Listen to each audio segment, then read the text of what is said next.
Hey, welcome back to Steve Reads a Comic. I am Sean. What's up, I am Rob? Rob. I'm And Rob.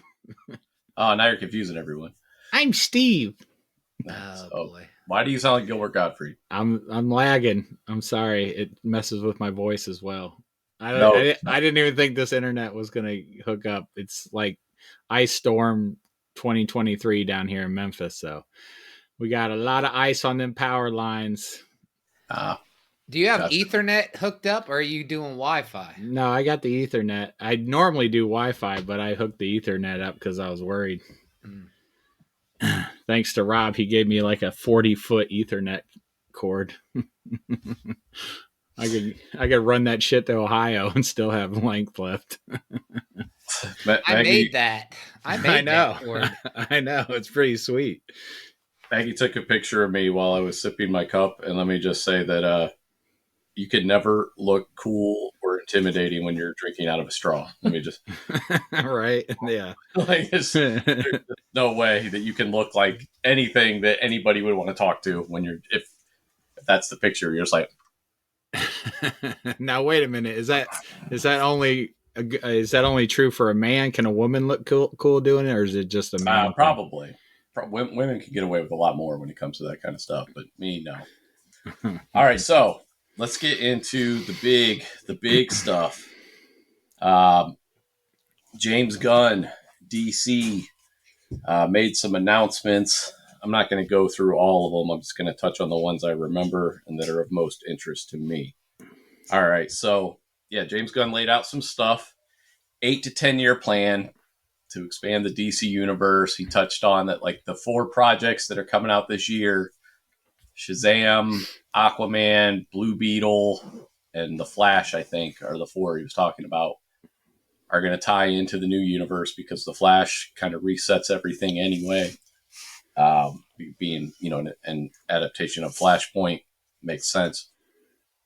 He also said that the same actor will not play two different characters. Oh, I read that when you sent it to me. I read it. I actually read something you sent me, and I saw that was going to be disappointing. They said that he would not play Lobo. No, he never said that. He said that they will not have. They never said he will not play Lobo. And I think there's a lot of wiggle room in saying they will not have the same actor play the same character. They could recast Aquaman. They could, what I would do, which is eliminate Aquaman with one of those flashy thingies they use in Men in Black. I would just use that at the end of the Aquaman movie on the entire world so that everybody forgets Aquaman exists. Like, just wipe him out completely. Then we don't have to worry about it. Wait a He's a minute. So terrible you character. you think they're just going to get rid of Aquaman or No, get no, a I think new? I think they'll either recast or they just won't do. I don't know that James Gunn wants to do another Aquaman movie, no matter how much. I mean, I think it'll come down to the suits at the end of the day. But when you look at his lineup and the stuff he's pulling from Supergirl, The Authority, stuff I've never heard of, Creature Commandos, I don't know that he has interest in another Aquaman movie. And not as anything malicious or anything like me.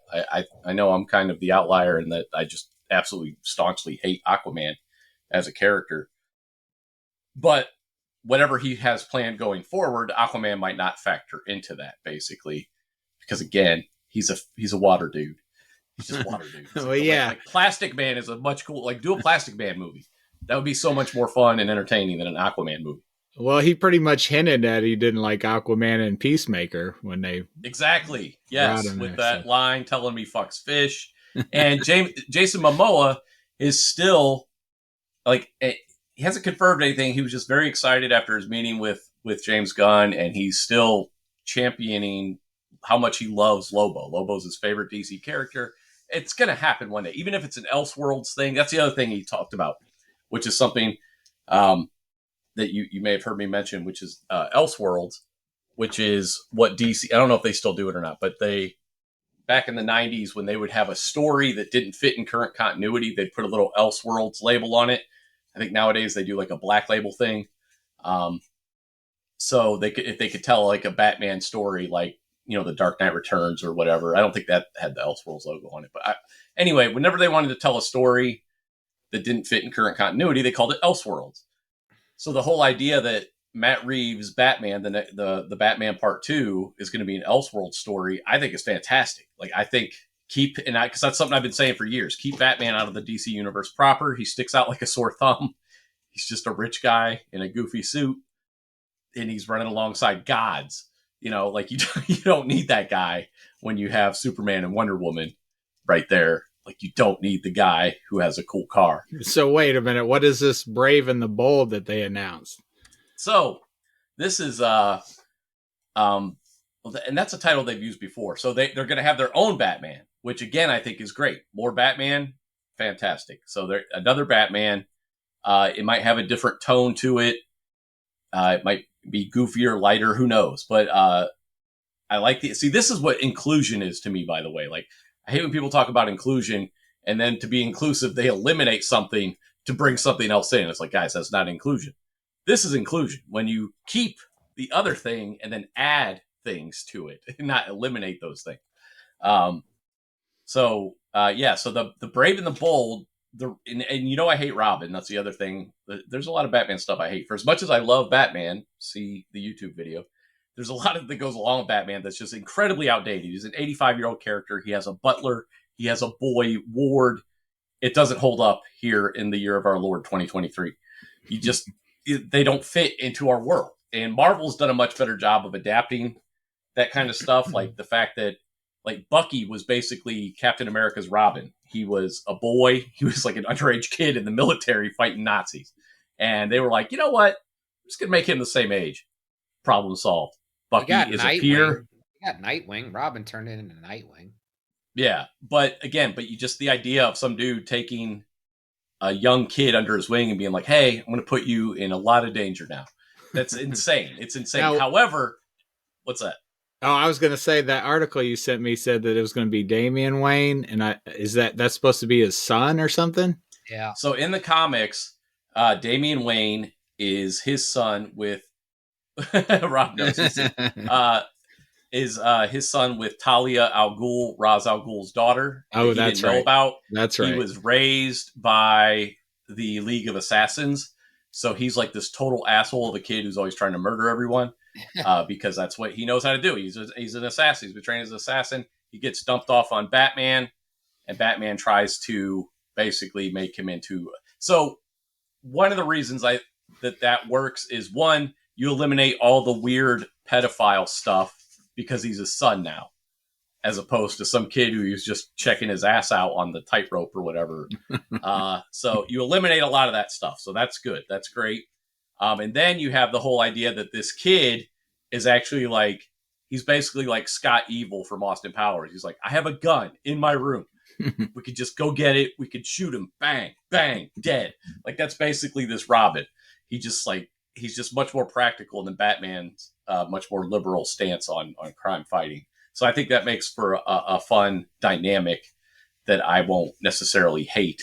There's a DC movie that is out on HBO Max, Steve. It's got Damian in it, and it's the son of Superman and Batman.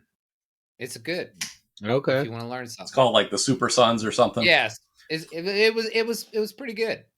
Wasn't the best one ever, but it was pretty good. But that'll give you an idea what Damian is. He's like that pretty much all the time. Okay, did you hear they cast Chris O'Donnell as Damian Wayne? Hang on, I gotta see what my dog is chewing on. What are you doing? What do you have? So, what'd you say that was on, Rob? HBO? HBO Max, man.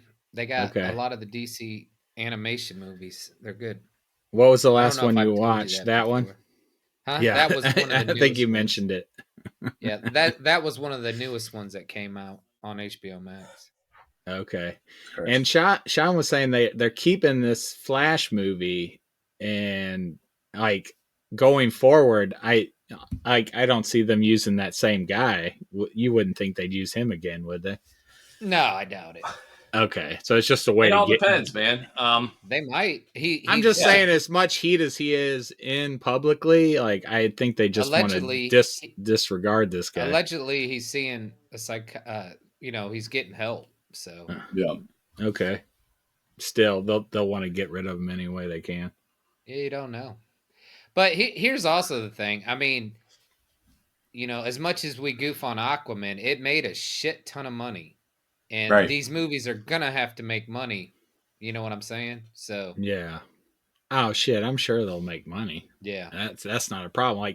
Like you said, if they're shitty and they're still making money, think what they're going to make with good Think writing of behind it. the first Suicide Squad movie made a fuckload of money.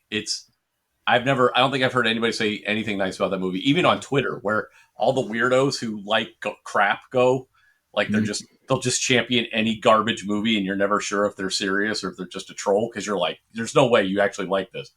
Um, but yeah, even on Twitter, that's where all the Snyderverse idiots went. That's where they all came from. Oh, the Snyderverse is amazing. It's like, no, you have really bad taste. It's like really bad, offensively bad. And I'm no bastion of taste, but goddamn, like there's just some things that are just blatantly obvious. Yeah. No, it's okay to say. I mean, like, dude, they're not as good, They're not. And I love that James Gunn is leading with Superman. Like he reads comics. He reads current comics. He's read old comics. That's what's crazy is like he's really into comic books. Not he used to read them back in the 80s. He still reads comics. He is friends with comic book creators and stuff. Yeah. And I've been following him on Twitter and stuff for years, and he'll just, and I'm not talking about recently, but just in the past, he'll be like, oh, I read, Grant Morrison's run on Batman and it was phenomenal or something, just he reads stuff. Yeah. Long before he was even with DC. It's good to admit that he's got source material, unlike Kathleen Kennedy. Right. He's aware that there's stuff to draw from. And as far as from the description they were given of Superman, I think you'll be very happy, Sean. Like they're trying to bring back, a Superman that is outdated in today's world or whatever, but still. And that's what it should be. That's exactly that's where inspiration comes from. Somebody standing up against the status quo. Mm-hmm. It might make them a dork or an outcast, but that's fucking Superman. That's exactly right. It makes perfect sense. I love that he's like, hey, we have fucking Superman, so guess what? I'm going to write a Superman movie. Like, he understands that that's a priority character, that they can't just be like, oh, we can't seem to nail it. He's like, no, we'll fucking nail it. Yeah. It's fucking Superman. He's going to do it. He's going to make, I'm so pumped to see what he does. And then, he showed that picture of him reading All-Star Superman, which I can't remember if we've read or watched on this podcast. I know Rob has seen it. I don't know if Steve I think it. We did. Did we do All-Star or we do All Seasons? We did Superman for all seasons. Sure. We did Superman for all seasons. I don't know if we did All-Star. I think I know I've watched it twice. So All-Star Superman, maybe we'll have to read that one day then, if we haven't covered it. But that's not something he's going to adapt outright, because it would be stupid to adapt it outright because of the way it ends. But the fact that that's a reference point for him for how Superman should be portrayed is fantastic. Like he knows what the good shit is too. Like he doesn't need somebody to hold his hand and tell him what the good shit is. He already fucking knows. He knows what he's doing. Again, he's not like Zack Snyder. He hasn't only read Frank Miller and then stopped reading comics. And again, I love Frank Miller. I fucking love Frank Miller. Frank Miller's a big reason I got into comic books when those were like the first complete Batman stories I read. Dark Knight Returns and Batman Year One were those two of the trade paperbacks that I took from the office at the Children's Hospital when they gave them to me. And so I love Frank Miller, but you can't just apply Frank Miller's voice to every character. It just doesn't make sense. And that's what he did it with Watchmen. He turned Watchmen into a Frank Miller movie. It's like, what are you doing? Yeah. And I love how he was talking about, the smaller characters, like getting them involved and then making the bigger story even better, through them, which I thought I can't wait, dude. It's like the MCU. It's the take on that, man. It's like you were saying, you were so upset with DC when they just went to the Justice League, and you're like, no, we need to get all these stories before we throw everybody together, and that makes sense. It wasn't even that. It was more the Batman versus Superman is what it was. They made one Superman movie, and then they're like, okay, Batman and Superman are going to fight. They haven't even had a Batman movie. Why are these two characters who the general public is like, oh, Batman and Superman are friends. They're both heroes. Why are they murdering each other? You know what I mean? It just makes no sense. Again, it's like jumping into Civil War after doing Iron Man. It makes no sense to just jump to that big thing. Like, you got to build those characters, build those emotional beats, and then when it happens, nobody gave a fuck when Superman died in that movie. Like, there were no tears. Nobody, you know what I mean? Nobody cried. Nobody fucking cried. Nobody cared. Like, nobody was invested in that Superman at all. Like, I don't think anybody gave a fuck when he died in that movie. Yeah. But yes, I'm very stoked. He's bringing up other characters like the Authority, who I only know like one character from that, a guy named Midnighter, because Garth Ennis actually wrote some Midnighter stuff that I read. Midnighter is basically like, he's Batman, and his boyfriend is this guy named Apollo, who's basically Superman. So it's like a different take on like the Superman Batman stuff. Midnighter's like super violent, and then I'm guessing a lot of the Snyder Bros will be upset about the gay stuff. I mean, not that you could be a Snyder Bro, but I don't know, some about the Snyder Bros that just, to me, they just kind of fit that whole conservative mold. You know, like, that's not necessarily the case with all of them, but there's just something to that where you're just like, yeah, everybody's Batman. It's like, no, everybody shouldn't be Batman. Calm down. So you're excited, huh? Oh, dude, it's crazy because I like a day before that I was talking to Logan about how, comic book movies are kind of coming down a little bit, just gradual basically when it comes to profits and stuff, and kind of curious, like, and I don't think superhero movies will ever go away, comic book movies, but it's got to be a lull at some point, and then the next day James Gunn's like, bam, it's like, oh fuck, here we go. Like, it's coming out with fucking Superman. And it's like, maybe it'll be a lot longer. But it also makes sense, too, because, again, Superman and Batman have been around for 85 years. There's so much history and so many stories there that there's no reason that they couldn't do 30 years of movies, I guess, because there's 85 years of comics. And they're starting with Superman? Is that what they're leading Superman off? Legacy, which is proper, which I guess what they're trying to do with Man of Steel to some extent. Yeah. But Man of Steel didn't really read like they're trying to create a universe. It just read like the first of a Superman movie. And then Superman Batman is where it seemed like they were really trying to kind of build the universe out a little bit. And dude, Henry Cavill could show up in an Elseworld Superman. Yeah. He could be the Red Sun Superman. How crazy would that be? Like, there's a lot of possibilities there. Very ambitious announcement from James Gunn. So do you think you'll see Jason Momoa as Lobo or no? Because when I read that, I was like, oh, there goes Jason Momoa. 95% chance you'll see Jason Momoa as Lobo. I am confident we will see Jason Momoa as Lobo at some point in a TV series or a movie. I'm hopeful, and again, it just kind of creeps up more and more because James Gunn obviously knows that's perfect casting. But it's a shame that last regime was like, you know what? Let's do an Aquaman movie. I used to like Aquaman when I was a young lad. Let's do an Aquaman. Everybody likes Aquaman.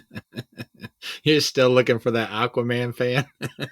Yeah. Like, I see Green Lantern shit. Green Lantern hasn't had a hit anything, and there's people with Green Lantern shirts on. I see people in the Flash shirts. I still don't see anybody wearing Aquaman merch. Rob, like, anybody that likes Aquaman? Nope, but the Underoos. I had the Underoos Aquaman. I had the Underoos, and I think that's why I hate Aquaman. Rob, I wanted Superman. Rob's got a whole vault of Aquaman stuff. Yeah, I don't either, man. I've never ran into somebody that's like, oh, Aquaman's the freaking best. Yet it made $1 billion. It made $1 billion. When you find somebody's office that looks like this, but with Aquaman, let me know. I would love to see it. I would love to see it. Like, who is that guy? He's got to be out there. I think everybody just knows him from the Justice League or what was it? Super Friends. Super Friends. Yeah. Super Friends. That's it. Yeah. I mean, I didn't mind him on Super Friends either, but it's just funny. I remember the 90s, like when I got into comics and they were trying to make him relevant and cool, and they chopped his hand off and gave him like a hook. and stuff. And it was just so absurd then because it was like, he sucks. Just accept it. There's nothing you can do about it. He's fucking. His costume sucks. Everything about this dude sucks. Just stop it. Stop it with your golden age characters. So what else is going on? Oh, saw Avatar in the theater. Yes. I don't remember a lot. Wait a minute. Before you talk about Avatar, did you watch Wakanda Forever yet? No, I have no interest. Okay, because it came out like yesterday, I think. So yeah. I'm not saying I'll never watch it, but as of right now, I have no interest in watching it. Okay. All right. If he does watch it, he'll send you about 18 texts. Yeah. You'll know when he watches it. Because to me, watching movies is a social thing. So if nobody's here, then I will. If I don't get like that, I enjoy movies more when I can enjoy them with someone else, basically. Dude, let me know when you watch it. I'll watch it with you if I'm home. Steve is having some issues. We can watch. Oh, was I out? I'm sorry. It just kind of went like fuzzy. You went staticky, but you're back. Did you hear me? No. Oh, okay. I said let me know when you watch it because I'll watch it with you if you want. Okay. That would be hilarious. Watch party. Exactly. I've never used that feature on the Disney app. Me neither. All right. So tell us about your Avatar 2 experience. Very excited that you went out and spent the money. Yeah. So my buddy Mark got a hold of me and we kind of like hype each other up to go see it because we both kind of felt the same way about it. But he actually has a friend who does effects work. He's worked on Lucasfilm movies and other stuff. And when that dude saw it, and he's like, my friend hates everything. So he went and saw Avatar and he fucking loved it. So that kind of piqued Mark's interest. And Steve had just seen it and Steve was kind of high on it. So we're like, all right, let's go see it. So we went and saw it on a big ass screen, Cinemark XD, which is basically the same as an IMAX with the insane sound system, 3D.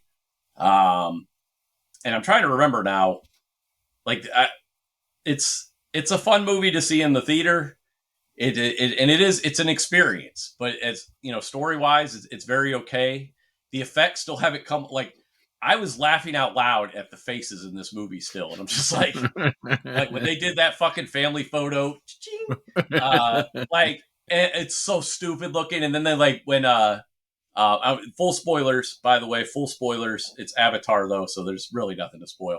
But they have this whole brood of children. They have somewhere between like 9 and 36 children, and a real human kid. And so you know one of them's going to die because there's too many of them not to die. So one of their kids dies, and it's supposed to be this big emotional moment. And they cut to Neytiri, and she's like, ah! With her stupid animated face, and I just started laughing. I'm like, you didn't land it, dude. You didn't land it. Like I love Zoe Saldana, but the animation, like she just looks so stupid. Her fucking blue cat person. It just reminds me of Cats. You remember the Cats movie? The trailers for that? I haven't seen it. But the effects are clearly above that, but it's still cat people. So it just looks like blue cartoony cat. And it's that uncanny valley effect where they look really good, but not quite good enough. So because of that, they actually look terrible. Wait a minute. Do you think if you weren't hung up on the looks of these characters, do you think you could have felt something? Absolutely. Aesthetically, that's a big problem for me with this movie. Okay. And it's not about it being cartoony because, like, dude, Pixar movies make me cry. So, but those movies aren't trying to look realistic, but they can still portray emotion in the faces. You can relate to the faces more. But like when you hit that, again, the uncanny valley effect, if you don't know what it is, look it up. But when you get that uncanny valley thing, it just takes me out of it. And I just bust up laughing because I'm like, you're just not quite there. It still looks like a video game cutscene. And I'm not feeling the eyes are still dead. They're still dead fucking eyes. There's no emotion there. Yeah. It just looks stupid. He's not landing. Because I remember, I don't have a problem with the way they look. And I remember that scene. And, you know, I wasn't crying, but I mean, I wasn't laughing like you were. So, yeah. Well, dude, and then I'm saying, this is where my brain goes as well, too. This is what it's like to live in my brain. And nobody envies this. So I'm like, okay, so wait a minute. This is part of the reason I couldn't get into it either is like, I'm sitting there, I'm like, okay, so Jake Sully is a synthetic Na'vi. So they designed. He's got like testicles or whatever. He's got vas deferens. He ejaculate. Like, how is he reproducing? It's all very confusing to me. Like, you made a synthetic person that can do all those things, and like, it just These are the things going through my head, and some of them have like the human fingers, and some of them have the Navi fingers, and I'm like, but he's rubber. It's like getting impregnated by a Terminator. This doesn't make sense. This is why you can't enjoy these movies, man. Because if that's the stuff you're thinking about during the cinematic experience, it's always going to go wrong for you. But that could have been easily explained if I don't know. They didn't have to make it. They could have been like. It could have been a one-liner thing where they're just like, this is exactly a Navi, right down to the molecular structure, basically. How, like, I'm so interested in that science. And then they bring back the bad guy from the first movie. I love it when I said to Steve, I'm like, I can't believe they brought back Quaritch. And Steve says, who? Exactly the problem. Why did you bring back a guy and nobody even knows who the fuck he is or what his name is? And I just watched the movie. You just watched it like 2 days before I saw it, and I was still like, "Wait, who? That's his name? Oh, okay. Oh, he's got a name. I didn't. He was just stock angry military guy. I don't know. I just know him as Scarface. That's all I know him as. One of the dumbest, just one of the most cliche, paper thin villains, and they're like, we got to bring him back. It's like, why? And then I was telling Steve about this. Like, I'm trying to comprehend. I'm like, okay, so why are they back? I guess they're going after the unobtainium, and now they also found out if they get the whale juice from the brains, then they can stop their aging process. And then, so I'm like, okay. I was fine with that. We don't need to go into the deep motivations. Humans are greedy. They want to strip mine this planet. That is in line with humans and James Cameron's whole message about conservation. However, at some point, the synthetic version of Quaritch, who they brought back as an avatar, and so which means his consciousness is just downloaded somewhere. So basically, he can never die now. Anyway, he's actually talking to his superior officer, and he's like, "We found Sully. We found him and his family up in the mountains." And I'm just like, "What do they have to do with anything?" You need to know this about Avatar. Jake Sully and his family aren't trying to fight anyone. Like they were, like when the humans showed up, they did some raids on their equipment and got gear. But like they weren't trying to start a war with the humans. Basically, they were going through their territory, so they like took their shit. But so basically, the military is like spending all this money. They have all these fucking avatars, which cost trillions of dollars. Obviously, that this whole squad of avatars chasing Sully and his family. He doesn't have anything. He doesn't have there's no MacGuffin there. He doesn't have like some secret technology. It's just a straight revenge mission. Yeah, and the military is like, yeah, get that motherfucker. He was mean to you. Like, get him. You get him. Here's billions of dollars in military equipment. You get that bastard. How dare he live on this planet and not impact us in any way, shape, or form? So fucking stupid. Just so stupid. Dude, what was the question? You asked me the question. You're like, what was it? You were like, what is his motivation or something like that?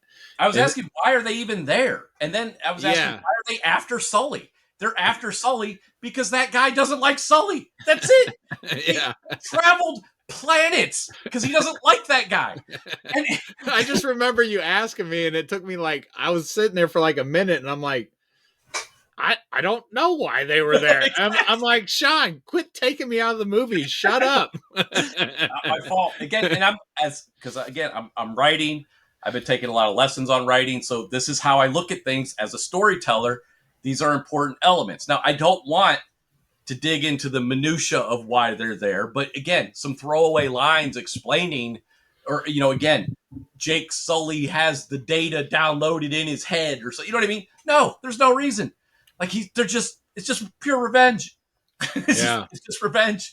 The people with all that money, man, they do what they want, Just like let's take a modern day thing. It's like Trump getting revenge on Biden for beating him. Like he's in power. But he would still have to get the approval to invade another planet because he didn't like Biden. There's budgets involved in this. Yeah, and Marjorie Taylor Greene would be the final vote on that, and they would send it through.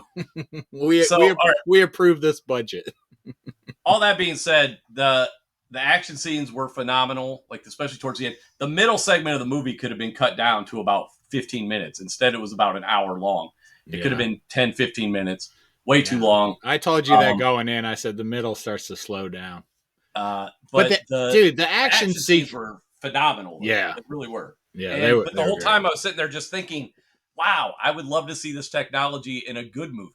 Like, could you imagine seeing, like, when they were showing, those inside the little mini submarines, the DSVs or whatever, those camera angles and stuff. Yeah. Like that, but like in a fucking X-Wing or a TIE fighter, how much cooler that would be. Yeah. Like, so much cool stuff going on. I liked the high frame rate stuff, which I thought looked phenomenal. It was off-putting, though, because they would insert 30 frame or 24 frame per second scenes randomly in between the high frame rate stuff, which made the lower frame rate stuff look really, really like jittery and shaky compared to the high frame rate stuff. But I did like seeing that. So how'd the underwater stuff look? I mean, what?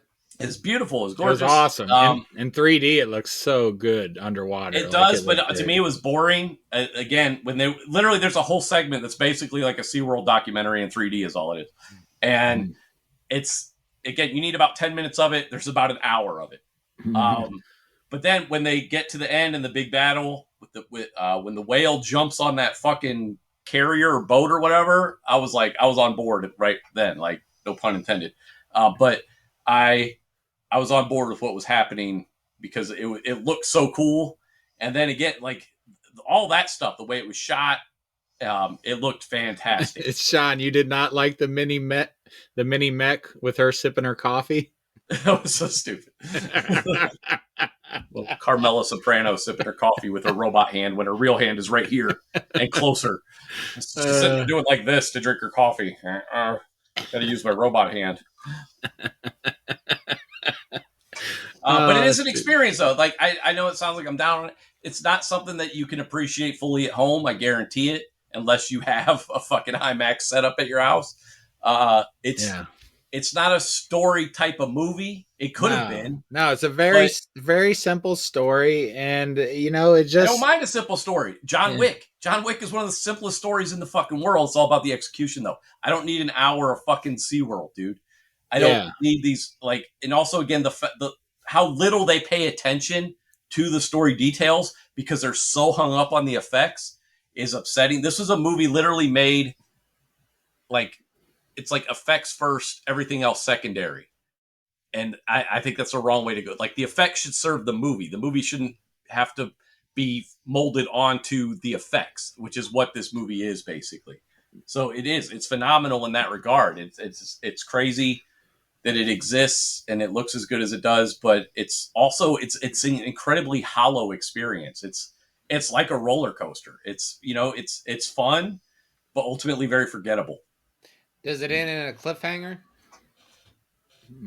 Oh yeah, what they like save Quaritch for some reason. The kid saves him, and I'm like, why bother? Just have his fucking brain somewhere downloaded somewhere. You don't even need to save his avatar or whatever. So what the hell are they going to do on the third? Where are they going? I mean, you just stop bringing back that terrible villain. Jesus Christ! Like what are they going to do next? He's talking about 6. I mean, can you do 6 movies on this fucking planet? Well, I know they're doing at least. They have one coming out in a couple years. It's either filmed or mostly filmed. I guess they're going to be following like his kids as they get older and stuff. Dude, you didn't tell Rob about Sigourney Weaver's avatar had sex with someone else. Now she has an avatar kid as well, and sounds exactly like Sigourney Weaver. So yeah, somehow, well, again, one of his brood of children is actually Sigourney Weaver's avatar. Popped out a kid post-mortem, apparently. These synthetic things are popping out. Can get pregnant, not look pregnant at all, and they extract a child from this thing, which we saw what happened to her avatar at the end. It was like sucked down into the earth or whatever. So there's a kid that's actually her, and she's voiced by Sigourney Weaver. And it's all just very dumb and weird. It's like, maybe just don't kill Sigourney Weaver at the end of the other movie if you wanted her in the next one. Like, it just seems like an excuse to have Sigourney Weaver, which I love. Everybody loves Sigourney Weaver. If you don't love Sigourney Weaver, you're a fucking psychopath.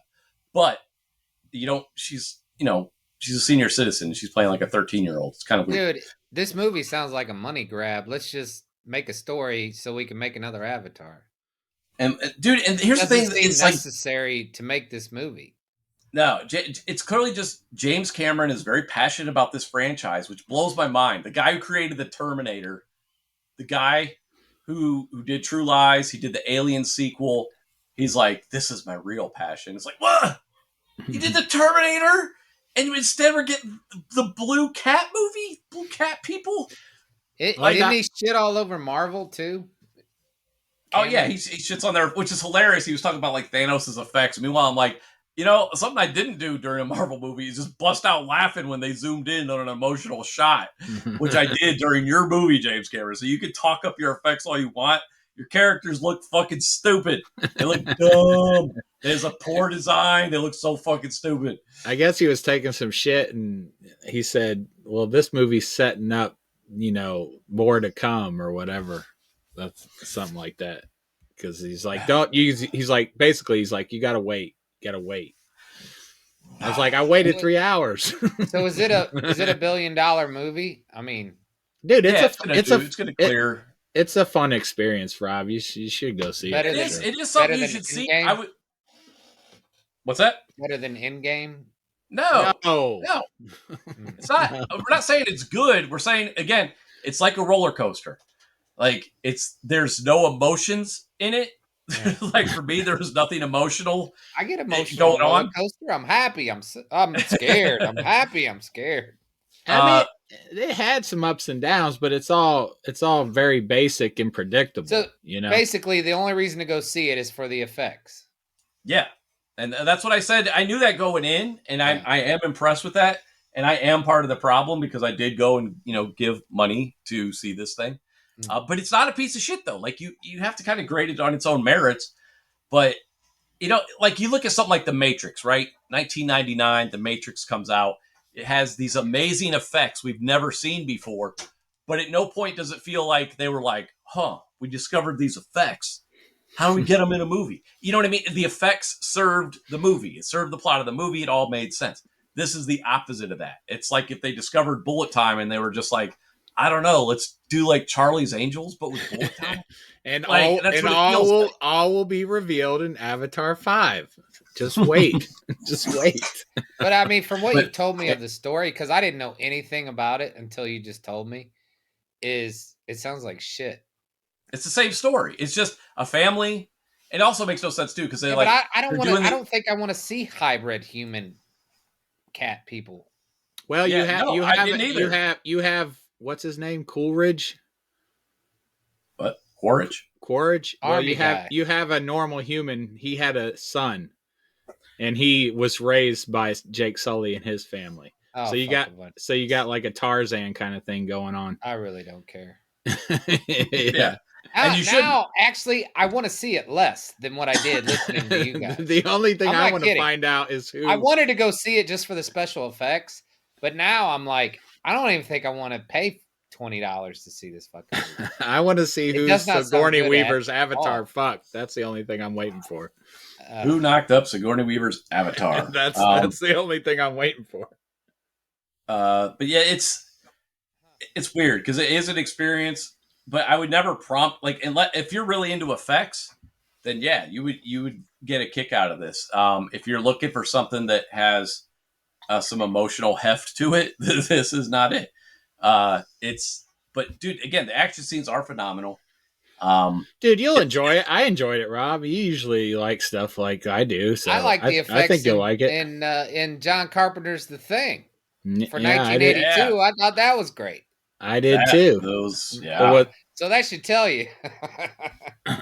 I'm surprised you guys didn't all watch that with your dad. I figured since he was down there, you guys would watch The Thing with him. Yeah, we just never got around to it. Me and Dad kept watching other shit. They were watching. Steve wouldn't watch Knives stuff Out. with him. No, that is not true. I wanted to watch stuff, and everything that I wanted to watch, they were like, "We already saw it," because all they do is go see movies. Dude, I found a movie. Anything else? I found a movie. Dude, they saw everything. I had like 20 movies lined up, and they had seen everything. I found a movie every night that they had not seen that they wanted to watch. What was that? We watched Violent Night with the Santa Claus. That's brand. Oh, I did. Is that out? Yeah, it was out. It's on Paramount Plus. Oh, I Yeah, didn't It's even free. know. Oh, I want to see And that. we watched some other stupid movie that Mom wanted to watch, and then we watched The Glass Onion. There was a couple of it. Dad and I watched some other. How was Violent Night? It was entertaining. Yeah. It was entertaining. It is. It's like it's not as good as a John Wick film, but it's basically that premise. But I can't watch it until Christmas time, so I won't see that until like it would have November. been even better, I think, if I would have watched it. Yeah, I won't watch it until then. It's like Die Hard, but like Santa Claus. With Santa Claus. Not as good. Yeah. Yeah. But yeah, I'm surprised you didn't watch The Thing with your dad, though, because I guarantee he hasn't seen that in a long time. Honestly, I forgot we had a podcast. we watched Puss in Boots with the kids, Grandma and Grandpa and the kids when they were down Fantastic. Yeah, and we taught my daughter how to play poker while they were down here. Oh my gosh, she cleaned my clock. I lost all my money to her. His daughter. She picked up on it so fast. I was like, wasn't just like a one-time thing either. It was like a 5-day span. I've had this bucket of change for years. Like I'm talking like 30 years. And she like totally cleaned it all out. It's ridiculous. Nice. And she was playing with me, and I was kind of helping her along, but she caught on real quick, and then she ended up falling asleep, and I touched her hand for luck while she was sleeping. Fucking and ended up winning the last one card. That's the only card. Got an ace. I was like, oh hell yeah. Dude, it was so glad. I was so great having mom and dad down, man. It was just so much fun. I haven't played cards in forever, and they are, dude. Mom and dad are both really spry for their age. I'm like, dude, I had trouble getting out of the couch more than they did. I was like, this is bullshit. Like they look really, really good, man. They're doing great. Very good. Played a little Mexican train. That was fun. We had done that in a long Mexican time. train dominoes. But yeah, that's why we haven't recorded in a while for our listeners. My parents have been down here the whole time, so sorry about that. But we had a blast. Nobody cares. They care. They're like, where the hell's that episode? God damn it. All right, let's talk about John Carpenter's The Thing, a remake of The Thing from Another World. Just like a movie from the 50s or something. This came out in like 82, I want to say. 82, yeah. And stars Kurt Russell, Wilford Brimley's in it, and my boy Keith David, whom I fucking love. One of the coolest voices of all time. So if you don't know, this is a horror movie, a body horror movie. Dude, Keith David looks so different. Yeah. He is so young. It's just amazing. Really? I mean, he looks good now, but I was like, as soon as I heard him talk, I was like, holy crap. Yeah. So it's about these researchers stationed in Antarctica, I believe, or are they in the North Pole? I don't remember. Antarctica. South Pole. And starts off, these Norwegians are like in a helicopter chasing this dog is running from them, like this husky, and they're shooting at it. And dude, then, it's such a great start to a movie. I'm like, why the fuck are they shooting at this dog? Right. And then they find this other encampment, and they just like pay no attention to these other people and just keep trying to shoot the dog. And one guy gets clipped in the leg and everything. I was like, what a great way to start a movie. Like, you don't know what's going on. And so they're at this research base, like 7-10 dudes. I don't remember how many dudes there are. And this dog shows up. They put him in a dog pen with all these other dogs. And then like that's when the movie like really starts. It already starts off in pretty high gear, but it's with the body. It turns out this dog is like this shape-shifting alien. It can take the form of anything else, and then there's all this paranoia. You never know who is an alien and who isn't. Like that great scene where they're testing the blood samples. Like how great is that scene? And then like that scene always was something that stuck out to me. And then like when they're doing that autopsy and that dude's chest just opens up, and takes his arms out. Yeah, like that. I mean, it's so shocking. Dude, the first time I saw this and the last time I saw it was at your John Carpenter watch party. and I knew something went down. Like I knew there was something, some big bad, some monster. I couldn't remember what the fuck it was. So when I was watching this again, I was like, "Oh, it's that." That is really creepy. Yeah, you were pretty smashed at that party. I usually am. Yeah. So you might not remember. Yeah, Well, so plus, this monster was totally new to me again. I was like, "Oh, yeah. wow. This is great." How and dude, what Rob was saying about the effects in this movie hold up. I believe like Phil Tippett was involved. That makes sense. All like, practical effects. Obviously, it's 82, relatively low budget movie. Still looks horrifying. Mm-hmm. It's such a great. I showed it to Logan. We watched it together, and he fucking loved it. He just loved it because it was so.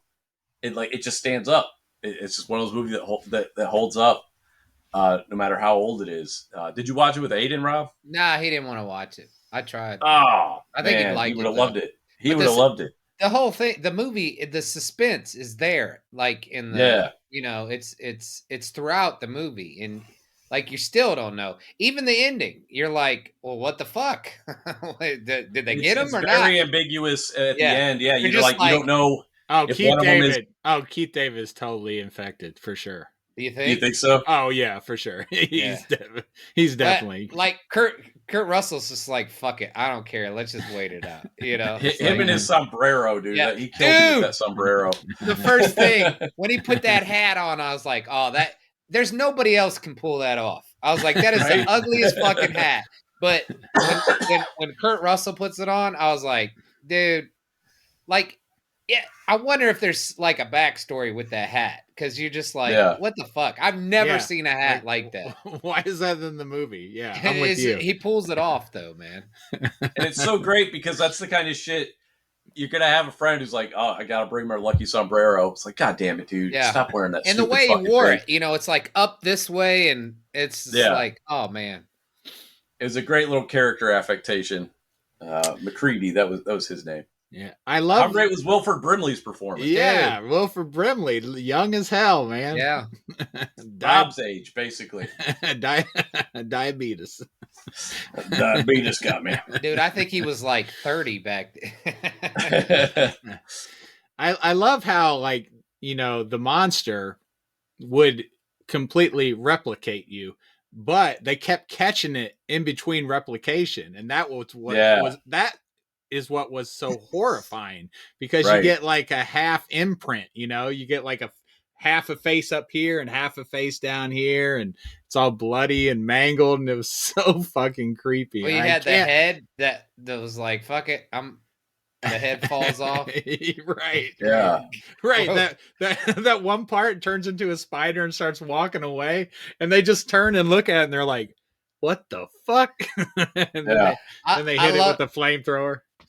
I loved it when like Sean was talking about them testing the blood on everybody, and it's like he didn't think through, and I don't know if this was purposely, but if it was written that way, but it's like, okay, so what happens if it does, it's like, what, am I holding it out here? Because when he did it after, they found one that tested positive, then he was a little more cautious with it. You know what I mean? But like when it first happened, you're just like, oh, he didn't know what the hell to do. Yeah. And they did such a great job of just building suspense in so many scenes. Like, again, with that scene, and you're like, oh, it's going to be the monster, and it wasn't. And then something else happens instead. Mm-hmm. Just masterful. So they did a prequel to this 10, 15 years ago or so. I saw that.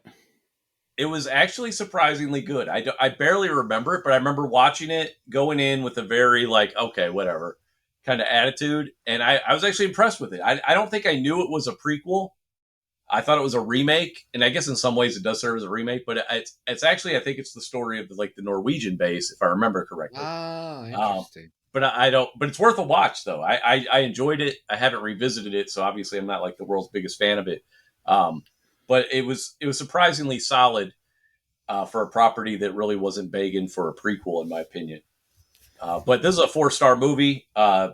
Gore, horror, suspense, great performances. Get me the fuck out of this chair. Who is the guy that looks like fucking Lloyd Bridges? Who the fuck is that guy? I've seen him in other movies. Not know. He's in a bunch of 80s movies, man. Yeah. I mean, he's a fucking. Was he in like Police Academy? Or I feel like no, that was Lloyd Bridges. He was in Police Academy. I don't know. But I was like, it's man, the red-headed Lloyd Bridges. Dude, how awesome is it though? Like the beginning is so awesome because then like he breaks the glass and just pops that guy right in the head. Like this is like not even. I love how they show the UFO in the very beginning too. You know, you just don't know it's years later, right? After they dig it out of the ice or whatever. Years, hundreds of thousands of years. That's so like a prelude to what's going to happen in the future. Like now that the ice starts to melt up there, we're going to get all kinds of fucking biohazards. It won't be that though. It'll be a fucking virus. It won't be a goddamn. That's what I'm saying. It'll be fucking something. COVID. Who knows? It could be some shit that turns us into zombies. You don't know. Stellar movie. If you haven't seen it, if you have seen it and you haven't seen it recently, you should rewatch it because it's just fucking great, man. It holds up very well. The pacing of it is so good. Mm-hmm. Like it just moves so fast. It doesn't feel like it's as old as it is. It's just a fantastic horror movie. Did you ever doubt that Wilford Brimley was infected? When you first saw it, I questioned everybody. Dude. The only person who I was convinced wasn't was Kurt Russell because he's my boy. There's no way. But like everybody else was suspect in my mind, dude. But the ending actually leaves it like he could be, right? And the thing with Wilford Brimley though, like they do such a good job making you go back and forth. Like, oh, maybe not. You know? Well, he's oh god, he is. Okay. Like, they just. They did. They make you flip flop on everything the whole time. I thought it was just really well done. I just love how those older effects are more scary than like newer effects. Aren't they? Like the way they move, and it's so weird. But yeah, they really they're scarier somehow than what you can do with CG nowadays. Even though you can make things more accurate or whatever. It's like in John Carpenter's They Live, you know, those aliens. Like, they just looked creepy and scary as hell, man. Right. With their low-budget masks. But, I think that's because of that. They look creepier than some sort of CG thing. Right.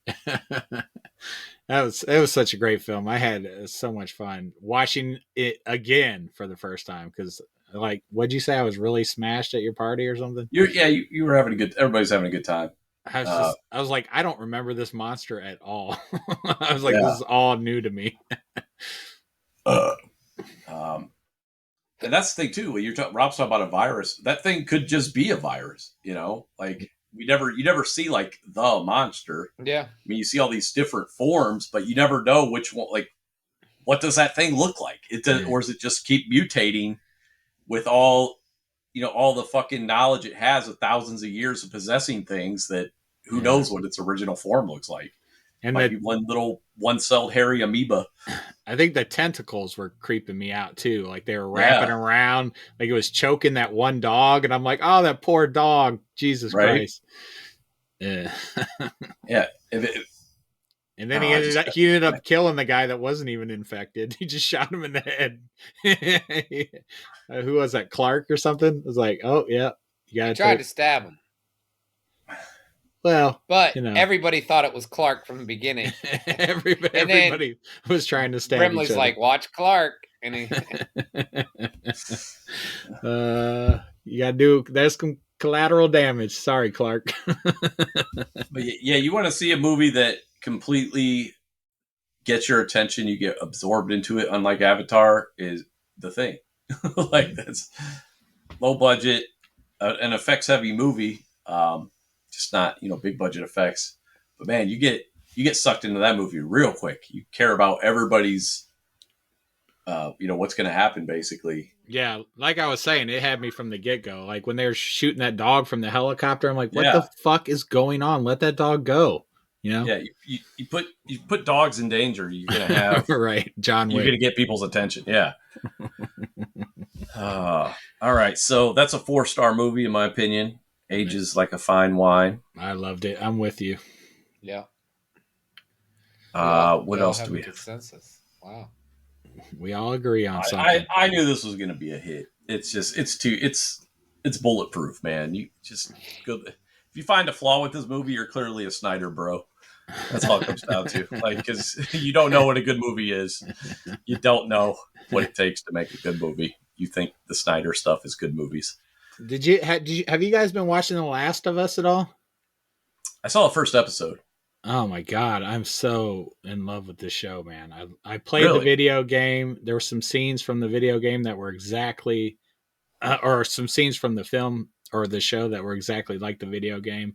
Brought me right back, and they're doing some stuff different. Episode 3, dude. Watch episode 3. Like, they have the same characters, but they vary drastically, in the way they tell Yep. it in the show. And man, it was such a good episode. This episode 3. It two has one of the greatest kiss scenes ever on TV. So make sure to watch episode 2 as well. So I I don't. watched the first episode. So I played the game. Um, I'm not a big. So the game is developed by a company called Naughty Dog. Naughty Dog goes all the way back to Crash Bandicoot. Uncharted. Um, yeah, but Crash Bandicoot is probably like the first big game that they were known for. Nobody remembers that shitty 3DO fighting game except me. But they did a shitty ass 3DO Mortal Kombat game, a Mortal Kombat ripoff game. It was fucking awful. You should look it up. Can't remember the name of it though. Anyway, did Crash Bandicoot. Then what did they do after that? They did Jack and Daxter on the PS2 era, and then they did Uncharted. And then like Uncharted 2 was the one that seemed to really blow them up. Um, I I liked the Jack and Daxter series, and I played Uncharted 1. I thought it was okay. I played Uncharted 2. I thought it was okay, but people loved it. People loved the storytelling. Storytelling is bad. It's literally like watching a 90s sci-fi channel movie, but people are like, that's fine. It's good writing. It's not. It's not good writing. It's basically it's about a young white man who invades a foreign country to steal some treasures and kills about 500 natives in we're the not process. we're not talking about Uncharted. We are. We're just kind of explaining how what people think of as good storytelling in a video game, and like my disconnect is like I'm just shooting brown people repeatedly because I want the gold schmeckles or whatever, and that's literally the whole game, and that's the second game as well. You just commit genocide because you like things that will get you money. So very very poorly done, regardless of what you think or what you've heard. Uncharted is terrible. And then Last of Us came out, and I was like, okay, this looks interesting. They're doing this whole emotional core. I played it. I think I got the PS4 version. I didn't play the PS3 version, but the PS4 version came with Maggie. When Maggie got her PS4, it came with like a download code. So I'm like, all right, I'll check this out. I wasn't interested initially because I played Naughty Dog games, and I was like, they're not good, even though people think they're good. They're good in the same way that everybody's like, oh yeah, Dave Matthews Band is good. It's like, no, it's not. So I play Last of Us. Again, dead-eyed characters always gets me. Like, you're supposed to deliver these emotional scenes and stuff. And again, it's the writing is incredibly third rate. You would never accept it in a movie, but because it's a video game and you have these dead-eyed plastic people, I guess people thought it was okay. And immediately I knew the whole story. Like it's so derivative. It's like, oh, okay, this chick is going to be immune, and in the end they're going to have to kill her to extract it or whatever. So therefore, he's going to save her or whatever. And so I'm playing the game. One of the worst games I've ever played in my life. I think I've taken shits that are more exciting than this game. It's so boring. It is a walking simulator to its core. It's all about story. It's all pretentious bullshit. It's everything you actually get to interact with in the game is just to get you to the next cutscene where they have shitty dialogue, but everybody's yelling, so therefore it must be good because everybody's like, God damn it, Tess! I didn't want to do this to begin with. And you're just like, this is awful. This is Lifetime movie level writing. But I watched the first episode because I was like, all right, so this game clearly wants to be a movie or a show. And it absolutely works much better as a show, not as an interactive experience. Incredibly boring. You're better off masturbating. But as a show, Pedro Pascal is in it, and it, and then the show immediately, it's well done. It is totally solid. I mean, it's a scenario we all know. It's all the characters. We got the grizzled vet. We got the young girl, and he had a daughter.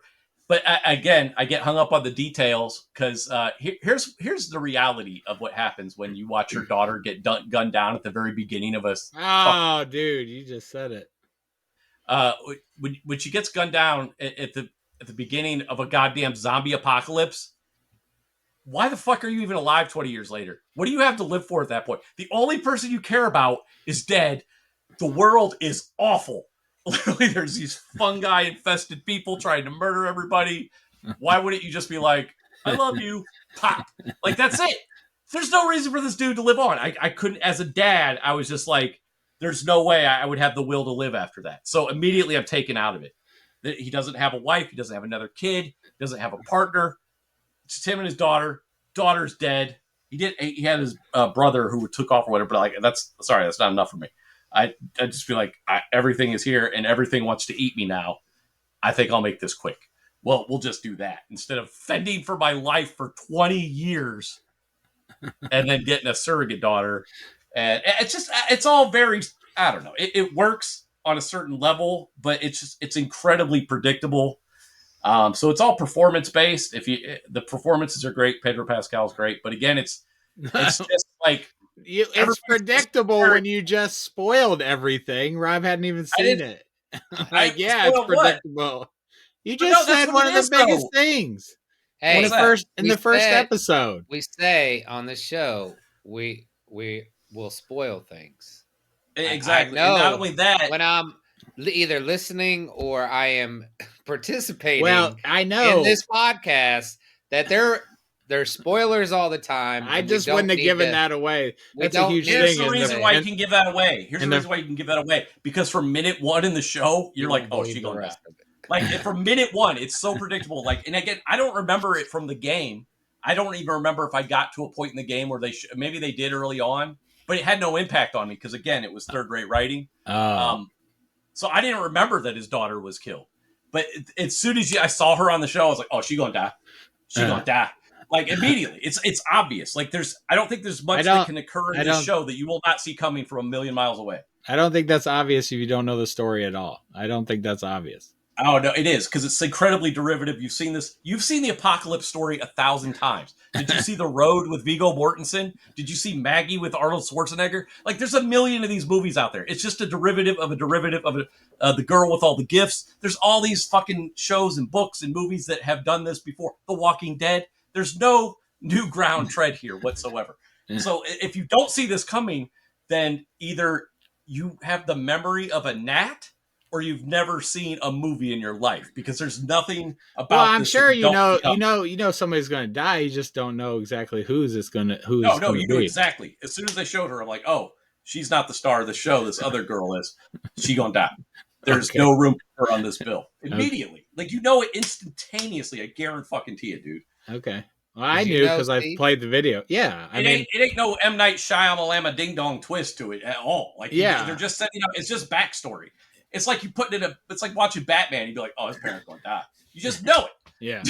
Well, I played the video game, so I knew that she died. But like, if I'd never seen anything, then when does M. Night Shyamalan come out? That movie. I don't know. I think it's out already. See that? No. I almost watched Lady in the Water last night. Aren't you a big M. Night Shyamalan, Steve? I do. I enjoy his movies. Not every single one, but I enjoy him for the most part. And the last one I liked was The Visit. Did you guys see The Visit? That was surprisingly enjoyable. Yeah, that was fun. That was a fun little movie. Oh, that's the one with the in-laws or something. Yeah, like the kid's grandparents. Yeah, that was pretty good. Old. We watched Old. That was the last one I saw. That one was I didn't see that one. That one was weak. That was weak, man. I started it off, and it was so heavy-handed with everybody saying things like, you're not going to be young forever. Like, I just turned it off. I was like, okay, this is way too much foreshadowing. It's too blatantly obvious. I was just like, it was literally like the first 2 minutes of the movie. That's how everybody's talking. The The Happening. I didn't like The Happening either. The one with Mark Wahlberg. I thought that was. I don't think I saw that one. It's because it had Mark Wahlberg in it. I like some Mark Wahlberg. I like The Departed, kid. The Departed. I gotta go back to The Last of Us because I do want to say it is a solid show. You will probably enjoy it if you like The Walking Dead and stuff like that. But for me, it's just like it's almost like 5 years too late. It's like they've told this story so many times. Like that was almost a genre unto itself. Like the survivor and the kid on a journey like that. Like I just feel like I've seen so many times. They're doing the survivor and the kid on the journey, which we all know, but they're also doing flashbacks of people around them or people that Joel knew, and they're telling different stories of what happened. You have to, because the game story alone ain't going to do it. And I'm telling you, man, episode 3 was such a good story, man. It was so cool. It was really good, really well done. Especially the end shot, I thought was an incredible shot at the end. But yeah, I really enjoy that show. But back to M. Night, Servant. There's a show that's been on for 4 seasons on Apple TV, and I had no idea. It was M. Night Shyamalan. It's called Servant. Have you guys watched that? No. Okay, so I didn't know. I was wondering if that was any good. I don't know anybody that has. Yeah, but it's 4 seasons. Like somebody's watching it on for 15 years, 20 years, and I don't know anybody that watches Survivor. Dude, I was hoping Severance would get a second. Do you know anybody that watches Survivor? No. That's what I'm saying. How does that show anymore. Still on the air? It's old people, dude. It's old people. Who the hell is watching it? Old people. That's what I'm saying. There's 4 seasons of Servant. 35 seasons of Survivor, and I don't know anybody. I mean, literally nobody I know watches Survivor. It's but reality TV shows, you probably get a decent return because they're so cheap to make. You still got to watch it to sell advertising. People do love their reality shows. The other shows that you see a shit ton of, like when I go into the apps, because again, I don't think any of us have live TV anymore. But there's like 36 different NCIS shows, like 23 different Law and Order shows. Yeah, like yes. FBI now. My parents made me record all of them. While I was my wife. There you go. There it is. Yeah, there it is. There's your demographic right there. People of a certain age. That is and that's who's watching TV is old people. Younger people aren't watching TV. They're watching streaming apps. They're on TikTok. Okay, I get it for Survivor, but my parents aren't watching 4 seasons of Servant on Apple TV Plus. That's all I'm saying. Who is watching that show? It's 4 seasons. So explain to me the TikTok here. Do you have the app for TikTok? Because I don't have the app. Okay, so you have the app. I don't. So as soon as you watch a video, does it go to something else every fucking time? In the app, I think it just restarts the video. I think. Okay. Okay. Every time I download, not when somebody sends you a link to TikTok. Yeah, because I don't have TikTok either, and it'll play, and then it'll go to something else, and the audio keep going. I have to close out the page to get rid of it. Yeah, that's what it does for me. Yeah. I was like, I didn't see what happened, so I'm like trying to rewind whatever it is you guys are trying to show me, and it goes to the fucking next video, like. And I think it gets louder when it goes to the next video, it seems like. Yeah, and you're it's like, ridiculous. oh, fuck. And you're in the middle of the store, and it's loud as fuck. TikTok. And and every time somebody sends me a link to TikTok, it's always on mute. I have to unmute it every time. And by the time I unmute it, I miss the first half 5 the video, and then it goes to another video. Exactly. Yeah, okay. It's not just me. It's not just the solution. Get TikTok. Download TikTok. I don't want to download TikTok. It's free. I don't have the Facebook, and I don't have the TikTok. And what else? Don't complain when you open TikTok and it doesn't work right. I just stopped opening shit from TikTok. I was there's like, an option. TikTok, no, you got to open it because some. I don't have Instagram. Really funny, I don't have any of those things, but none of them are dicks like TikTok is. Like where they just fucking do that shit. Yeah. Like Instagram won't do that. Twitter won't do that. Facebook won't do that. Yeah. They'll just try and get me, hey, download the app. It's like, no. No. They don't just go to another video that has nothing to do with what I just watched. I've got enough. I got Instagram. That's enough for me. I already spend too much time looking at those reels already. All right. What else did I want to get into? I have next week's comic picked out. We are going to be reading The Goon. It is in my Comixology app. Say we're all gonna have to borrow. I'm just gonna get rid of DC and Marvel. You say that every podcast. I know. Dude, you can get rid of it. I'll just give you my Like password, dude. a month. Yeah, dude, I'll keep it. I read DC. I like DC. But then I gotta then you gotta text somebody, and is it worth $20? Dude, a text. You can I had text to text me Sean anytime. to watch the thing. I tried to watch it without bothering anybody, but it's not on anything. It's like you can't even you can rent it for Why are you worried to text somebody? It's us. Well, because his password kicks me out every 5 minutes. Actually, I haven't watched Voodoo in a while. Dude, I was stunned. So this was something I learned when Rob texted me for my Voodoo code. Yeah, I was like, yeah. What's he asked me for my code, so I said I authorized his account or whatever. And then it said signed in on Fire Stick. So for the longest time you couldn't get Voodoo on Fire Stick. So the fact that you can now is cool. So when I was in the bedroom last night, I went and looked, and sure as shit, you could download Voodoo to your Fire Stick now. Amazon wouldn't let you do it because it was competing platform for movies, basically. They won't let you buy Voodoo movies, but you can log in and access your account, which is great because even though there's some overlap, some movies, when you buy them digitally, they'll be on every platform, Apple, Amazon, Google, whatever, Voodoo. But some movies are not. So if you buy it, especially Lionsgate movies, if you buy Hellboy or John Wick, where you redeem it, you can only redeem it one place.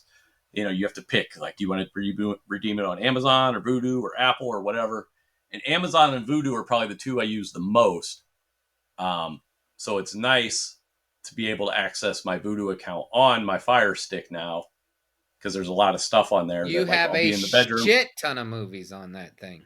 I know. That's why I'm I was happy to share. There's not a search for I wanted from your that's list. That's in that app. That's in that app. I know. Though. It's a shitty app. I was okay, I want to search because I don't know if it's under J for John Carpenter or if it's under the or just thing. You know what I mean? Yeah. I didn't know. So I was I'll try not to fuck it with it because it's yours, and I don't want to change. You can't fuck it up. Okay, it's your app. So basically what you want to do is go to the icon and maybe change it to alphabetical instead of most recent. I did. But in a proper Voodoo app, even then you got to go, ugh. You have a search option. Movies. Huh? Well, I do have I'm very proud. I have 500 movies on there almost. But on the Voodoo app, on my TV or your Xbox, you have a search option. So you can just type thing and it'll pop up and then you click on it. And because I do that all the time. I don't want to scroll through all those movies either.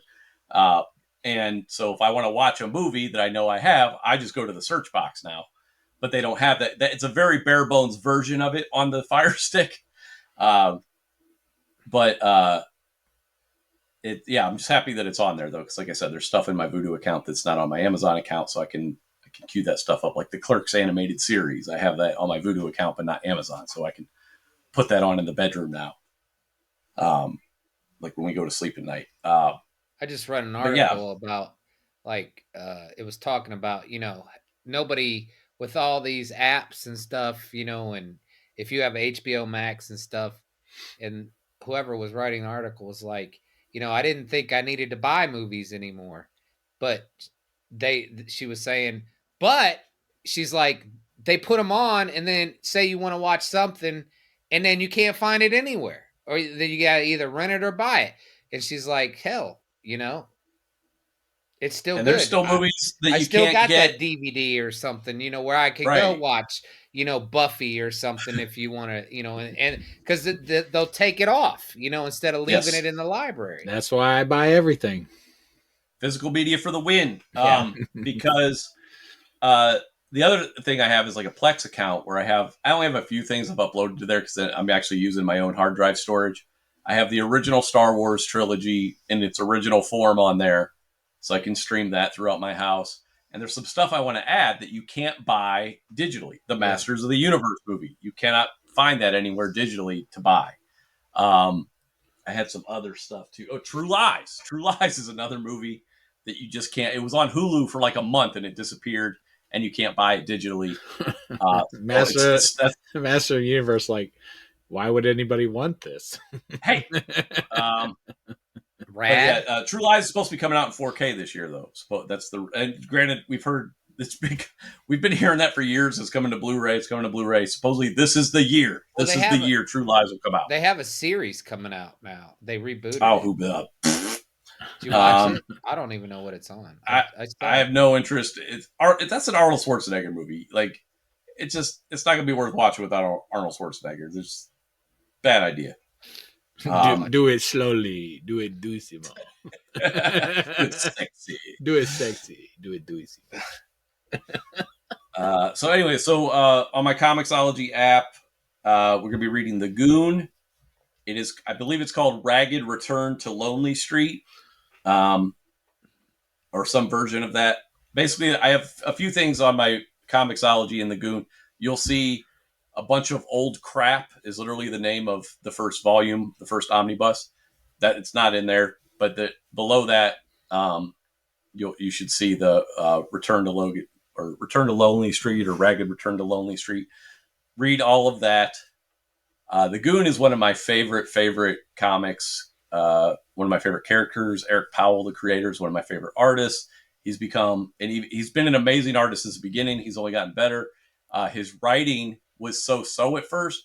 It's gotten so much better. He's a great writer and artist. I'm very excited for you guys to read this stuff and to discuss it. Is he going to be at Memphis Comic Con? Not that I know of. No. Damn. Maybe they haven't announced everybody, so who knows? And he does live in Nashville, so it's not far. It's a possibility. Nice. I like how you know where everyone lives. You're like, oh yeah, that person lives here and here and here. It's like I follow creators. I just do. So I like, and they'll mention like when you're listening, I've bought stuff from him, and when you buy stuff from him, he ships it from. He lives in Nashville. He ships it. Because like he's not some big company. You're right. I already forgot where he was from. Nashville. It's still impressive that you remember. But yeah, he's one of my favorites. Oh, this is the other. I just want to make a recommendation. If you are really into comics on a level where you want to hear some real experts talk about it, there's a YouTube channel, and they do a podcast too. But it's better on YouTube because you can see what they're talking about. It's called Cartoonist Kayfabe. It's two comic book creators who honestly I'd never heard of before. Ed Piskor and Jim Rugg, and they've been doing this for 4 or 5 years or something. And now what I found them because they very recently did a full interview with Peter Laird, co-creator of Ninja Turtles, and they did another video where he sat there and they page by page they went through Ninja Turtles #1 and just talked to him about everything on a technical level, the type of paper used. It sounds kind of boring if you're not into that. I fucking loved it, dude. I loved hearing all this stuff, talking way over my head, a lot of it, but you also get a lot of personal stories. Yeah. And they go into comics deep, and a lot of popular stuff. They go into independent stuff I've never heard of. And again, because they're professionals in the business, you learn way more than you would ever learn, say, listening to our podcast. But again, it's called Cartoonist Kayfabe. And it's, man, I've been watching different stuff every day. And what I love too is like when they interview people, they just let them talk. Like they're not trying to fit into a time format. So when people start rambling, they just let them talk. And I think it's great. And instead of, trying to get a sound bite or whatever, that they're such fans of comics and creators that like, no matter who they get on there, they're always like heaping praise on them. And they know their stuff on top of it. It's fucking crazy. It's for people like me. It's a fantastic little show. Yeah, you sent me that link. I'm going to watch it this weekend. That sounds interesting to me. Now you were talking to me earlier about you're thinking about selling some stuff off to get Spider-Man 129. Yeah, I've been thinking. I was like, man, I really want the Punisher's first appearance. Yeah. And so what have you decided on what you're going to get rid of? Like that his house. Well, that's the thing. I was like, I got to get. So what I'm looking at now is like different grades of the comic and how much I'm willing to spend. I think the highest grade I can get and be willing to spend as much as they're selling it for would be like maybe a 6.5. Somewhere between a 5 and a 6.5. But I was looking at the 5s and some of the covers, I was just like, I don't want that. I didn't realize that comic was that. I thought you could get an 8 or a 9 for a reasonable price. What do you think a reasonable price is? I don't know, $1,000. No, you ain't getting no 8 or 9 for no $1,000. Hell no. I had you could probably get a 3.5 for $1,000, maybe a 4. Oh my god! I had no idea that issue was that expensive. Holy hell! Yeah. So what's the 6.5? That varies anywhere from like 12 to 1,500. Okay. Right now, I mean that obviously can fluctuate, go up or down. So I have some comics that just went up in value thanks to James Gunn. I have the first few appearances of Damian Wayne, and apparently those started selling like hotcakes. Like a 9.8 sold for $500 yesterday. I didn't even know it was the first appearance of Damian Wayne, but I have them in my collection from when I was just reading Batman. Nice. So I need to get more stuff graded, but because that really helps with the value. I mean, you're not guaranteed to get a 9.8 or anything, but it'll still help raise the value on stuff. So yeah, I'm probably just I want to get rid of a lot of my comics, to be honest. Like the majority, like 90% of my comics just sit there.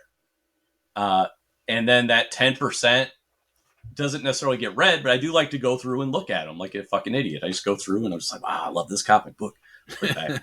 Look at this cover. This cover's amazing. Put it back. I want to get rid of, I have so many comics. Most of them aren't worth a dime, but some of them do have some value. And I was looking at my comics a couple of days ago and I was like, man, I really hope Lady Mechanica and Darkhawk take off soon. So I use the CLZ comic app, and then I paid to connect it to I forget what service they use to track the price. But because I was just curious, like, so this service, they kind of track like eBay prices. The hell is it called? Fuck, I don't remember what it's called. Cover Price. Okay, Cover Price. You can go in and hit update values, and it'll give you like real time updates on what stuff has been selling for recently, ups and downs and stuff.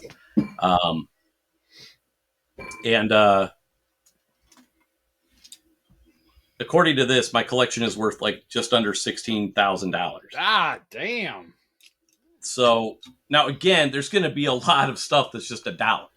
And that nobody fucking wants, that I won't even get $1 for. So that is a highish estimate. But again, like I just want to get rid of stuff that I don't care about. That's just sitting there. I have a lot of different runs to get rid of. Even though I enjoy those characters in those comics, I'm like probably never going to open them again. You said that, I just looked at my Funko Pop estimated list. It's 2,000. I got about $2,000 of Funko Pops. Dude, when I come down there in September, I'm going to lift some of your Funko Pops. Right. You're going to just start selling them. Man, what happened to my my Funko fucking Billy Madison? What's your highest valued Funko Pop? It's probably LeBron James. All right, I got to grab that then. I got 2 of those. I got one in the white and one in the maroon jersey. All right, I got to grab both of those. I'll notice if those motherfuckers are on. You know what I love that aren't worth shit? My Firefly comics. They're like face value. And that's what's funny too, is I do have comics that I absolutely love that aren't worth shit. They're not worth it. I just love them, And again, sometimes it's just the covers. So not like, dude, I bought let me see if I have it over here. I bought this subscribe to Batman, but I didn't get this cover when it came out because it's a variant, and it's just fucking gorgeous. It's fucking Joe Quesada variant cover. He's one of my favorite artists. That's pretty sweet. Beautiful cover, man. I was just like, dude, I had to buy. It wasn't like, it was just cover price. It wasn't like, but I'd seen this artwork when they announced that Joe Quesada was coming over to DC. He used to be like one of the executives over at Marvel. And they released that artist and said he was going to be doing Batman covers, and I didn't realize it was coming out so soon. So when I was in a comic shop the other day, I was just like, oh shit, let me get that. I already have that issue, but I just wanted that cover. I'll put it on the wall eventually. Dude, I'm going to spend so much money when you come down to Memphis for that comic expo, man. There are two things you're going to spend money on. Comic expo, food. Like we do what we always do, which is eat. Yeah. Go to the comic expo, maybe go see a movie. Hopefully there's a good movie out. September, the horror movies start coming out in September. Maybe they'll have a good horror movie out. Oh God, I would love to see a horror movie. Nobody in my family likes horror, so yeah, that would be fun. Now, granted, half of my family is 6 and 7, so right. I guess they're not really into horror yet, but yeah, that'd be sweet. I got into it young, but that was at a fucked up childhood. You probably don't want to do that. Was Hereditary any good? Yeah, very good. Okay, I just saw that. It was one of the movies I could have watched on HBO, I think. And I was like, oh yeah. I haven't seen a good scary movie in a while. Very much recommend that. Very much. That is a good flick. Yeah, because when we watched The Thing, I was like, man, I want to watch some more horror or something, you know? Yeah. I want to get that new Dead Space remake and play through that. Now, that was one of the greatest endings to a video game I ever played. I fucking jumped out of my goddamn seat playing that video game. I swear, I think I might have pissed myself a little. I was so fucking scared. I'm not going to go into all that. Sean's like, I don't follow video game storylines. They're not. No, I wasn't going to bash on it at all. I don't remember it because it was 15 years ago. Oh, okay. Okay. I was just going to talk more about my reactions to games. Like I learned something about myself, like because I don't react normally when I'm shocked or surprised. Like if somebody sneaks up on me and jump scares me, I'll just be like, "Oh wow, you scared the crap out of me!" And apparently that's not normal. Apparently you're supposed to be like, no, you're supposed to like jump, and that's not normal. The reason I do that is a trauma response from when I was younger, and I was trying to figure out how to react to my mom's abuse. Like, do I cry? Do I not cry? So I found a way to like rein in and control my reactions to things, and apparently that carried over. It's funny. Christ, that's fucked up, man. It's very fucked up. Because we didn't know. Like my sister and I both, we would just try to figure out, like because again, she commissioned that fucking baseball bat to hit us with, and then we would, she would just wail on us repeatedly, and then we'd be like, all right, so do we cry right away? Do we wait to cry? Or do and then. Because then she'd hit us, and if we didn't cry, she would just keep wailing. So I was like, all right, we start crying. But then we'd cry, and then she'd be like, you better stop crying. It was a lose-lose. There was ultimately, it was a lose-lose at the end of the day. But just learning how to control that. It's like even going to like haunted houses and stuff. Like when I was reading about that stuff, like trauma response and how you deal with that kind of stuff later in life, and why people who dealt with trauma younger tend to enjoy scary movies and stuff because it's like horror in a controlled environment. But anyway, when I go to haunted houses and like people would always make me go first because I would just be like, people would jump out and be like, oh, good scare, dude. Like I can't react like a human being to stuff like that. So when I first played Dead Space, I was like, this game isn't scary at all. And because I don't jump like that, I just don't. And now I realize it is scary. I'm the problem. Like, I'm the problem. It's me. Right. So, the jump scares, but that's why I don't really like jump scares in movies because they're rarely effective. Every once in a while, though, they will get me. I will jump. Okay. So when they opened the closet door in The Ring and that disfigured body was sitting there, that didn't. I don't remember. I honestly don't remember. I haven't seen The Ring since I still have nightmares about that. Oh, I know. Oh, I do know the scene you're talking about. That's a good scene. Like the face was all fucked up. Yeah, the face was good. See, and I have a different reaction. Where I'm one of those things. I will pause it and look at the face instead of reacting. No. I'm not looking at that reaction. I'm like, what's going on with that? And I will, I just have a different reaction to that stuff. Oh. And it turns out, like I said, I used to always think it was lame and that people just weren't good at making horror movies, but if you experience enough like real trauma, it turns out horror movies just aren't that scary. Yeah, I guess that's true. So what I've learned to, because I do, I've always, remember playing Resident Evil with you and stuff, but, dude, like when the dogs jumped through the window, that got me like, so if I'm playing something, typically I feel like that should, since it's more immersive, I should be jumping more. But Dead Space it just seemed very predictable. But like I remember Resident Evil though, when those dogs jump through the window like that. I will never forget that, man. Dude, it gets me every time. And it's the same with when what's Resident Evil 3 Nemesis, when Nemesis, yeah, breaks through the wall. Like I know it's coming, and it still gets me every time. But so you're saying you're not immune to that jump scare? Yeah, they're like I said, I'm not 100% immune. Like I said, I'm trying to think. We watched something relatively recently that like I was not like they got me good. I was like I had an actual physical reaction. It was fun. Like I mean, I was glad. Like I like to get got. Yeah, me too. Know? And like my wife doesn't understand that. I'm like, that's the fun. That's part of going to see a scary movie is being like, you know, scared so much that you fucking jolt. Right. And that like I just a lot of the thing is now that like horror movies always pull the same thing where like all the sound will just drop out of a scene, and as soon as there's no sound, I know something's coming. You know what I mean? Like when music stops, you don't hear anything, and they're just like walking around. Like then you know something. It's like every time it's like they pull the same tactic, and like when they don't do that is when they get me though. Like when you just like what the fuck were we watching? Oh, dude, this was actually a while ago. And this wasn't even a very good series. It was the House on Haunted Hill or something, or Haunting of Hill House. The made for Netflix TV series. Yeah, I never started that. It's in my queue. I just never started it. There is a scene where they're driving and they're just having a conversation, and there's like a jump scare, scared the piss out of me, dude. It was so well done, dude. I was like, I did not see it coming at all. It was fucking genius. Like they shot, I didn't like that dude. Like they shot Marvin in the face or something. Yeah, it was just you just don't see it coming that first time. You just don't expect it. Just totally got me. I fucking loved it. Like, yeah.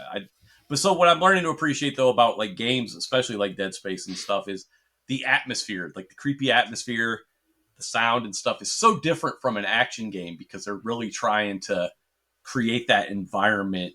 And, like when you play a Call of Duty, it's all, it's like gunshots and, people yelling and explosions. It's a little bit different. But when you're playing like a Dead Space and it's creeping around and you just hear these weird ambient sounds coming from your left surround sound speaker, it's unsettling. It's not necessarily made to make you jump, but like the atmosphere itself can be really creepy. And so I'm learning to just enjoy that, even if the jump scares just don't like.